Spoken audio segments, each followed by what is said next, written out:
Boa noite, amigos do Canelada. Um Fla-Flu que não merecia o 0-0, hein? Até porque o Flamengo jogou melhor. Hoje o Flamengo jogou melhor, hoje cheguei na Jovem Pan, era uma secação só. E vai ser uma lavada do Fluminense. E hoje o Fluminense vai dar uma lavada. Ah, o Fernando Diniz. E hoje o Sampaoli se destacou. Porque o Sampaoli anulou o Fluminense, o Sampaoli conseguiu fazer o Flamengo jogar melhor e o Flamengo mais uma vez desperdiçou oportunidades. Poderia ter saído com a vantagem do jogo de hoje. O Flamengo foi bem no jogo de hoje. Agora, mais uma vez um Flamengo que quando tem a vantagem numérica não sabe utilizar essa vantagem numérica. Porque o Flamengo foi melhor no primeiro tempo, quando eram 11 contra 11, e no segundo, no final do segundo principalmente, quando teve um jogador a mais, não ameaçou o Fluminense como deveria, não pressionou o Fluminense como deveria, era um jogador a mais. O Flamengo precisa ter mais sangue nos olhos, às vezes, na minha opinião, quando tem principalmente um jogador a mais, teve contra o Bahia 2 jogadores a mais, e o Flamengo hoje foi melhor. Mostrou que clássico, que com o elenco que tem, não tem esse negócio também, o Fluminense tá jogando o melhor futebol do Brasil. É o Flamengo. É o time que tem o elenco mais caro do Brasil. Tem o Sampaoli chegando. Obrigado. E é um clássico, Fla-Flu, Maracanã lotado. É bom demais de ver. E hoje, pra mim, o Flamengo mereceu uma vitória. Jogou melhor. E o Sampaoli, a gente vai debater isso, se saiu melhor do que o Fernando Diniz. Hoje foi assim também no Campeonato Carioca, quando o Flamengo abriu a vantagem, fez 2-0 e depois o Fluminense venceu por 4-1 e foi o campeão. É um duelo de 2 jogos. Tá aqui comigo Souza, né? Ele que jogou no Fluminense, foi campeão no Fluminense. Flávio Prado, Fábio Piperno, Zé Manuel, já convoca todo mundo, já começa a deixar o like. Ô Souza, o Flamengo melhor hoje em campo. E outra, te pergunto, o Sampaoli soube anular esse Fluminense que hoje joga o melhor futebol do futebol brasileiro? Boa noite, Pilhado, boa noite a todos. Então, hoje foi bacana de ver o Flamengo jogando, né? Eu te falei antes de começar, né? A gente vê um Flamengo diferente, adiantando as linhas, né? Marcando o Fluminense em cima, que é a principal característica do Diniz, é sair com um toque de bola de trás, né? Conseguiu sair algumas vezes, mas foi pouco, e quando saía, ele usou um fator que é muito importante, a falta, o Flamengo hoje fez muito mais faltas que o Fluminense, mas aquela falta técnica, né? A falta que separa para não dar o contra-ataque. Então o Sampaoli hoje mostrou porque veio, né? Claro, são 2 jogos ainda. E gosto quando um treinador, né, porque por mais que o Flamengo tenha o time mais caro, né, do futebol brasileiro, e não, se não for sul-americano, né, mais caro, teve a humildade de, quando não tem a bola, marcar bem o Fluminense. Eu acho que o grande fator, a diferença do jogo hoje, foi que o Flamengo não jogou só com nome, o Flamengo jogou marcando, respeitou o Fluminense, que é o melhor futebol hoje jogado do Brasil, junto com o Palmeiras. Mas assim, o Sampaoli hoje, a estratégia dele deu mais certo. Claro, né? A gente às vezes vê um jogador a menos, mas assim, às vezes, quando você joga com um time que tem um jogador a menos, é muito mais difícil, porque o time se fecha de uma forma e só te dá o chute de fora da área, né? E aí, quando você não tem um cabeceador como o Pedro, não adianta, né? A bola chegava na lateral, eu tentava, e quando cruzava, e aí a zagueirada do Fluminense levou vantagem. Mas gostei da forma como o Sampaoli hoje respeitou e se posicionou dentro de campo. E outra, né? O Flamengo se posicionou como tem que ser o Flamengo. Sangue nos olhos, pô. Me incomoda muito um Flamengo apático, como foi no segundo tempo contra o Bahia, como vem sendo em muitos jogos, inclusive em muitas competições. Um Flamengo que tem um elenco caríssimo, que tem o melhor elenco do Brasil de elenco, e que muitas vezes mostrou apatia, não mostrou vontade para jogar. Hoje, pelo menos, foi um Flamengo com vontade o jogo inteiro. Foi um Flamengo sem dar mole o jogo inteiro. Eu destaco, né, Flávio Prado, você estava comentando o jogo, o Zé também estava narrando. Acho que o Léo Pereira e o Pulgar estão vivendo uma boa fase. Tá? O Pulgar, principalmente. As pessoas dizem, Pilhado, critica. quando eu critico e joga bem, eu assumo. Eu fui um crítico do Pulgar. Eu falava, pô, esse cara veio, seleção chilena, sempre quando entra não joga bem. Agora vai ver, faltava ritmo de jogo.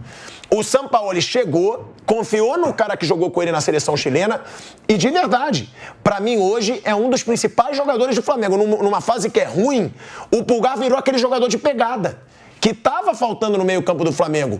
Eu destacaria, Flávio, eu pergunto pra você, Ayrton Lucas, Pulgar e Léo Pereira.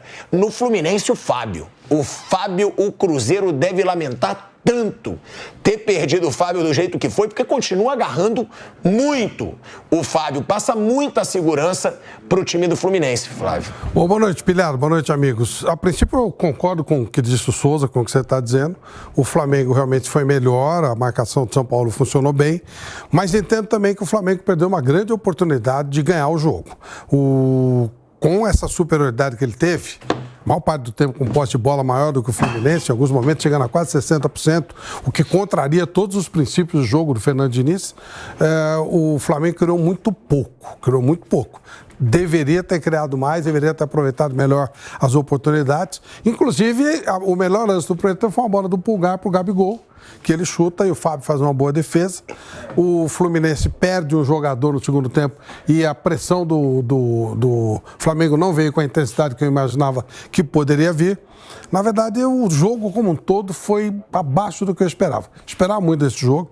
Claro que tem o Daronco apitando, ele fica picando o jogo. É verdade, ele não deixa a bola fluir, não deixa o jogo rolar. Ele é chato, sabe? Ele não deixa o jogo rolar. Mas o Flamengo merecia a vitória, principalmente no primeiro tempo, mas não soube aproveitar as chances que teve. Não sei se vai ter a mesma facilidade em que pese na próxima o Flamengo não ter o Felipe Melo, que é o cara da saída do jogo, né? O Manuel não entrou mal, não. Mas o Felipe Melo é o cara da saída do jogo, pode ter alguma dificuldade. Isso é uma crítica, Piperno, que eu fiz, né, que o Flávio também faz, que aconteceu contra o Bahia e agora aconteceu de novo. O Flamengo, com um jogador a mais, tinha que pressionar mais. Às vezes eu acho que o Flamengo demora a perceber, pô, eu tô com um jogador a mais. Eu preciso pressionar, eu preciso fazer jogadas pelas linhas de fundo, fazer o Fluminense se preocupar. E depois que o Fluminense teve um jogador a menos, eu acho que só foi uma chance de gol do Flamengo que o Fábio defendeu ali em cima dele. Eu não lembro de alguma outra chance. Foi com o Lucas, né? Foi com o Lucas de cabeça. Teve um chute agora também do Matheus. Sim, o lance no final. Né? Mais tudo espirrado. Foi um lance no final agora que realmente poderia ter saído o gol. Agora, falta pro Flamengo, às vezes, quando tem jogador a mais, se impor mais, porque, como o Flávio disse, jogou melhor, mas perdeu uma baita chance. E lembrando que na final do Carioca venceu por 2-0, no jogo de volta 4-1 Fluminense. Boa noite a todos. Olha, eu ouvi coisas muito bacanas aí que todo mundo disse, mas uma que você chegou a mencionar me deixou preocupado. Quando você elogiou demais o Pulgar, porque... Pra mim ele tá jogando muita bola mesmo. Mas a minha preocupação é outra. Tá rolando uma aposta aí do Viga, com o Vampeta, e o Viga ameaçou sair pelado na praia se o Pulgar realmente se firmasse no Flamengo.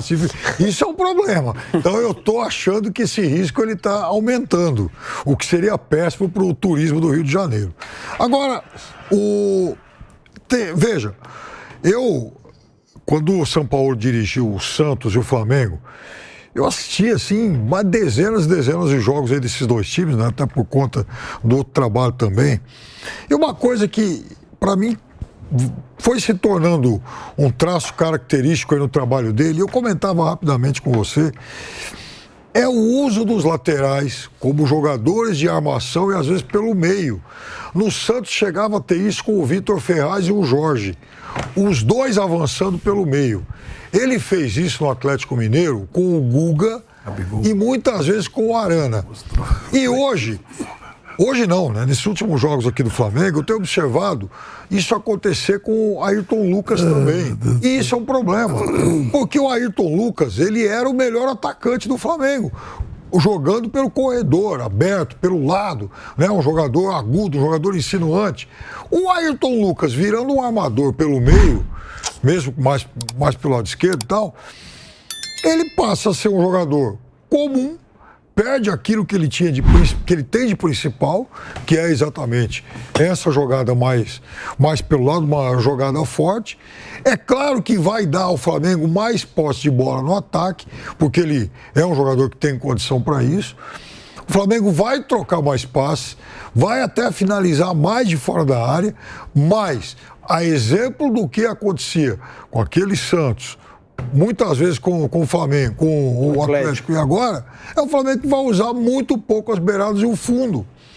Então, o jogo do Flamengo, ele passa a ser um jogo de muita circulação de posse de bola, mas de pouca profundidade. Esse é o problema que ele vai ter que resolver. E o Diniz hoje mostrou mais uma etapa do momento assim de maior maturidade do trabalho dele. Ou seja, hoje era um jogo para ser um Diniz versão Fábio Carille. E foi. Por quê? Porque ele jogava contra um time melhor, que soube anular o que ele tinha de melhor, e aí o time mostrou que sabia se defender. E no segundo tempo, então, com um cara a menos, mostrou mais competência ainda para isso. Mas aí fez o que todos fazem, né? Uma retranca, botou todo mundo no campo defensivo. Há retrancas e retrancas, depende de como você retranca também. O Diniz contratou um cara agora para trabalhar com ele, há 2 anos atrás aí, há 1 ano e pouco atrás. Não, desculpa, eu não lembro o nome dele, mas ele é um cara que trabalha exatamente a parte defensiva. Tanto que o Fluminense hoje melhorou e o trabalho do Diniz melhorou, porque ele está sabendo se defender mais, não fica tão exposto, né? Não melhorou não, melhorou muito, porque hoje a defesa do Fluminense é a segunda melhor da temporada no futebol brasileiro. Adivinha qual é a primeira? O Fluminense é a segunda com 16 gols sofridos. Palmeiras. São Paulo. São Paulo? O São Paulo levou 14 gols na temporada. Caramba. O São Paulo levou 14 gols na temporada e o Fluminense 16. E lembrando, o Fluminense fez 59 gols.